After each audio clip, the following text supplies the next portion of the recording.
mwizi alikuwa ashapanguzwa uso umefura, anakaa mchingu, anakaa mchina kidogo hivi. Tunaona hii longi ya mwizi anaiteremsha chini, tunashangaa rada. Mzake kama mkono kwa haga. Mzee aliangusha dongi, alijipupulia kwa mkono manze, alijipupulia kwa mkono. Ule mtu wa pikipiki alikuwa na kuja na tile kumkaribia, jamaa alipakwa mafi. Anatoa shonde. Ametoa mavi.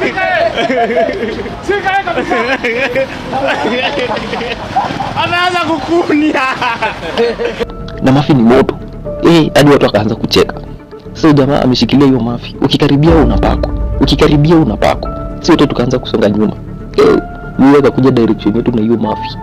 Kila mtu alitoka mbio. Sasa nikaanza kurada. Kumbe hii ndio reason uwezi ukula. Lazima wako na hiyo weapon ya mafi in case wanataka kuchoma. Sasa mimi nimekimbia hapo, nikafika afya center. At least hapo nilikuwa najua. Nikaenda street kidogo, nikafika audio, nikapanda mat, nikaanza kwenda home. Time nalipa. Nashukuru Mungu. Mungu asante. Hii simu ingeenda, mimi sijui hadi ningefanyaje leo. Nikalipa. Time nashuka ndio nakumbuka niliacha parcel au nikifuata mwizi. Sema kuinama.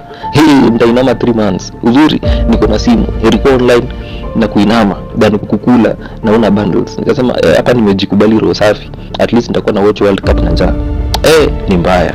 Like and subscribe for more videos.